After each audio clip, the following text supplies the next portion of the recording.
If my phone rings, Brandon, and if he's on the other end, he offers me the VP, I'm not going to let it go to voicemail. Let me put it like that.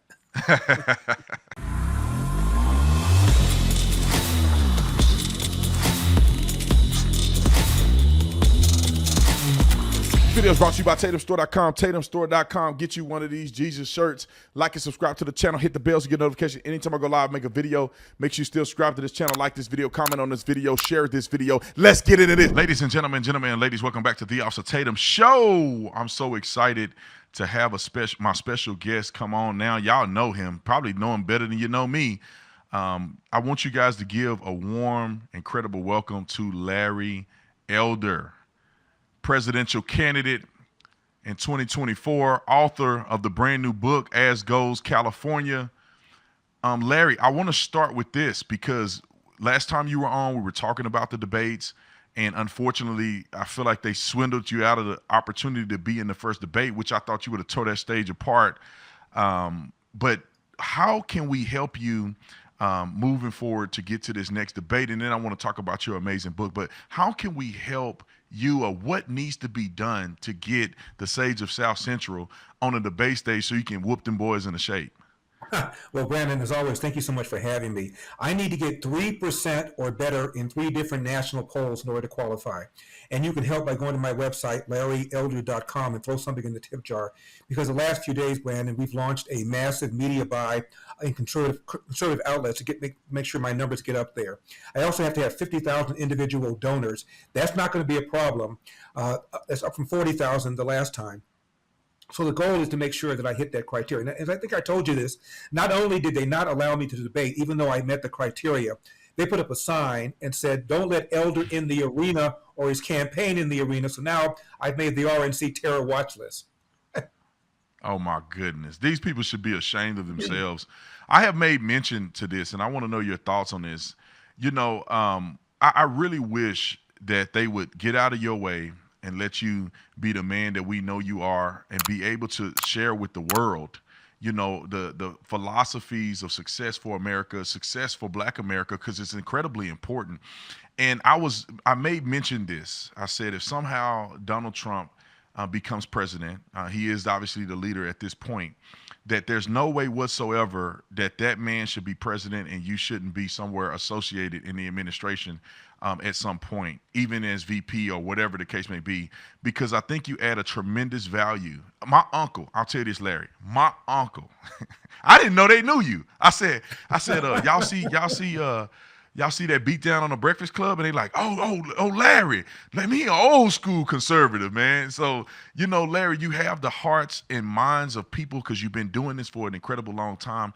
And I think that you add so much value to the conversation, and it needs to be had. You know, I would love for you to be the president of the United States. And you know, but a hurdle to climb is going to be President Donald Trump, because he has so much momentum. So what's your take on that whole thing? You know, what's your take on what I just said? Brandon, Donald Trump is he's must-see TV. I've never seen anything like that. Normally, when you're a one-term president, the party doesn't want anything to do with you anymore. When Jimmy Carter lost for his rematch for his re-election. Re-election. He couldn't get a table at Fatburger. George Herbert Walker Bush, his dog wouldn't slip in. Donald Trump loses, becomes a one-term president, and he holds this grip over the party. I've never seen anything like it. He has FU money. He had 100% name recognition. He's fearless. He governed well. So he is the likelihood is he's going to be the nominee. If my phone rings, Brandon, and if he's on the other end, he offers me the VP, I'm not going to let it go to voicemail. Let me put it like that. So, but Larry, I mean, I think I told people this, and I may be wrong for saying this. A lot of people think it's identity politics. I think it's identifying with politics. But I said that we need the presence of Americans of African descent in the Republican Party, because we're like right on the edge of tipping the scales of young Black people, not just young Black people, but Black people in general, waking up to the realization that the Democrat Party has nothing for them. Obviously, that's true. The Democratic Party opposes school choice. You got 13 public high schools in Baltimore, Brandon. 0% of the kids can do math at grade level. Yet the party is bound to the teachers union because they're a big funder of the Democratic Party. And of course, to break down the family was also done by a Democrat named Lyndon Johnson. He launched the war on poverty, and since then we've incentivized women to marry the government and incentivize men to abandon their financial and moral responsibility. And this lie that the police are systemically racist is causing what's called the George Floyd effect or the Ferguson effect. That's the phenomenon of cops pulling back all over the country, and as a result, there were thousands of excess deaths, people who otherwise would be alive if it weren't for the police pulling back from their normal proactive policing. So all these policies have hurt black people. And we haven't even talked about economics, tax, spend, regulate, assaulting people that create jobs, making them feel as if somehow they're hurting people, exploiting people. The people at the bottom, the ones that need the jobs the most, are the ones who are suffering. Gas prices, inflation hurts people at the bottom more than anybody else. So a growing number of Democrats, black Democrats, are waking up, Brandon. I travel all around the country, and while the LA Times may call me the black face of white supremacy, normal black people, regular black people, people that I see in airports come up to me. 3 people came up to me today. I'm in Reno right now, and I traveled from Pittsburgh to Dallas, from Dallas here, and every single time people come up to me, including black people, telling me, I saw you in Charlemagne the God, you handed his head to him. I said, it wasn't that hard. Facts, data, common sense, good judgment, hard work. Come on. Yeah, those things are incredibly important for people to know. And it's not just for black people, but I think that, when I was growing up, if I saw a black man, I'm just speaking of when I saw you on Dave Rubin's show and you handed him his, what, in front of the world. I remember looking at that and being like, this black man reminds me of me. I feel like I identify with him. I feel like I connect with him. How is he coming to these conclusions? I need to do more research and figure out what it is that this Larry Elder guy is getting these facts from, because there's definitely no response from the other side on racism in America and all these old crazy things. But let me jump to this, Larry. I was in San Diego a couple days ago. Beautiful San Diego. The weather is beautiful. My wife's like, I would live. Wasn't such a corrupt, broken system. So you wrote a book about As Goes California. Obviously your mission to bring awareness to all of these things that are going on in California, which extends to the rest of the world. So can you talk to us about your book and the reason why you decided to write that related to California? It's all about what our one-party Democrat rule has done to California. We have Democrats both in the Assembly and in the Senate supermajorities, so they can pass whatever brain-dead, job-killing law they want to pass, and have done so. For the first time in our state's 170-year history, people are leaving. We've lost about 500,000 people in the last couple of years. Our schools are near the bottom. The average price of a home in California costs 175% above the national average because the Democrats and the environmental extremists are in bed and they hate new construction. And crime is through the roof, homelessness through the roof, all because of left-wing Democrat policies. There's a magazine called CEO Magazine. Every year they look at the state where it's best for business people to work, the states where it's worst for business owners to be. And California, every single year, the magazine's been in existence about 15 years, has been the worst state in which to do business because of taxes, regulations, foolish policies. And we're losing people to Florida, to Tennessee, to low-tax states that have common sense Republicans in charge. Larry, I didn't ran out of time. I want to bring you back in the next segment. I promise I'll keep it short. Ladies and gentlemen, Larry Elder, the Sage of South Central. Hold the phone. We'll be back after the break. Ladies and gentlemen, and ladies, welcome back to the Officer Tatum Show. Make sure you go to Larry Elder. Donate today. Support Larry Elder for the 2024 election. Larry, welcome back to the Officer Tatum Show. Hey, Larry, because my time management is horrible, I ended up cutting you off at the end, but I want you to finish what you were saying about California policies and how they've been detrimental, not only to Black Americans, but also to Californians who are experiencing this beautiful state with so many resources, and they're just running it through the ground. Yeah, it's a marvelous state, great natural resources, but the politics are just absolutely abysmal because we've had single-party domination now for decades. We've got the highest state income tax in the nation. People are leaving in droves, and the number one reason that young people cite for leaving is that they cannot afford the price of a home. I've interviewed a real estate professor at USC, Leo Hanian, several times. He said the average price of a home in California has always been somewhat higher than everywhere else because we've got earthquakes, but it should be only about 20% higher. Instead, it's 175% higher because of all this.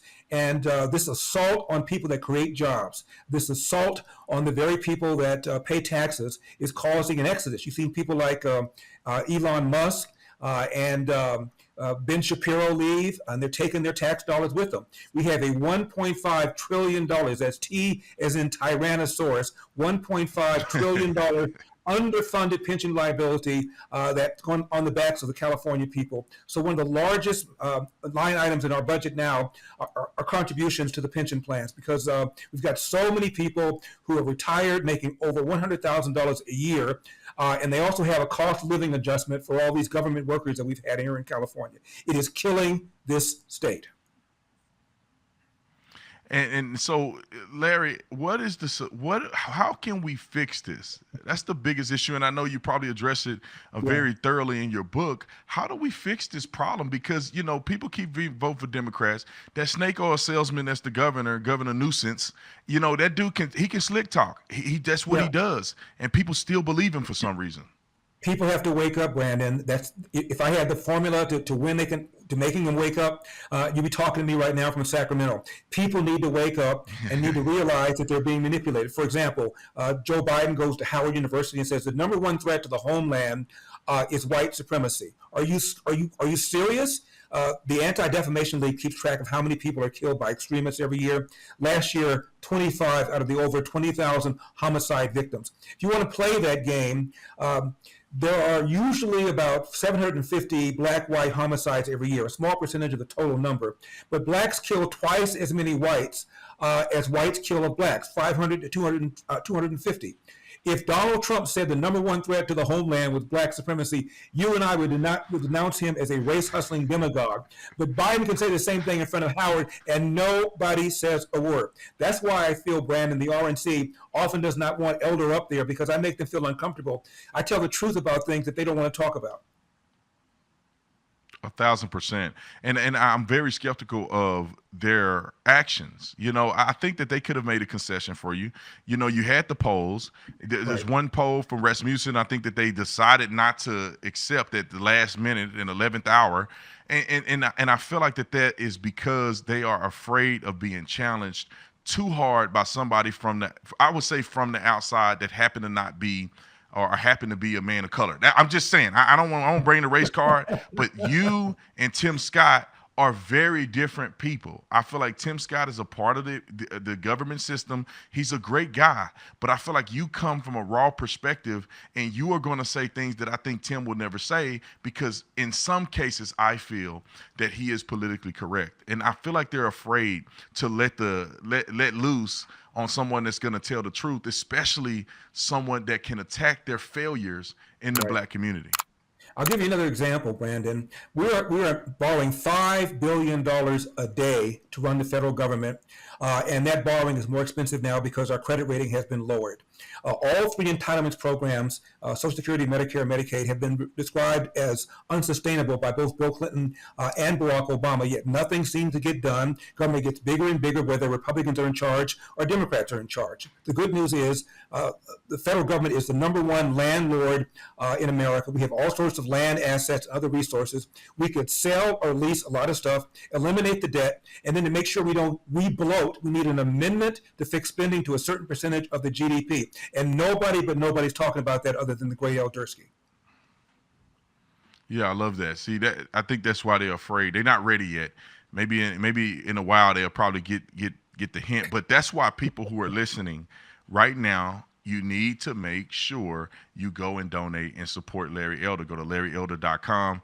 And I got about 90 seconds left. Larry, how do we get your book, As Goes California? I think I saw it on Amazon, but what other places can we find it, or where do you want us to go get it? Just go to Amazon or go to Barnes & Noble. It comes out on November the 7th, but you can pre-order it right now. As Goes California, my mission to rescue the Golden State and save the nation. By the way, as you know, Gavin Newsom has agreed to debate Ron DeSantis Sean Hannity put pressure on him to do so. Where was that pressure when I was running for governor? Where was the media? Right. Where were all the people demanding that Gavin Newsom debate Ron DeSantis? How about debating Larry Elder during the recall when it counted, when it mattered? But nobody put any pressure on him to debate me. I wonder why. Oh, because you eviscerate. Because somebody said with me, eviscerate the scammy fake governor. Because I think Ron DeSantis is smart. I think he's a good guy. He's not going to challenge Gavin Newsom the way you would. He's not going to hold up. He can't debate that well, unfortunately. And I think you'll do a great job. I got about 30 seconds left, probably. So, Larry, you have the last word before we break. Just again, if you want me to talk about the epidemic of fatherlessness, the need for an amendment to fix spending to a certain percentage of the GDP, the lie about America being systemically racist, and the crucial need for school choice, get me up there on that debate stage. Just go to LarryElder.com, LarryElder.com. Even if I'm not the nominee, if I can get the nominee to talk about these kinds of things, I've done my job for my party. More importantly, I've done my job, Brandon, for my country.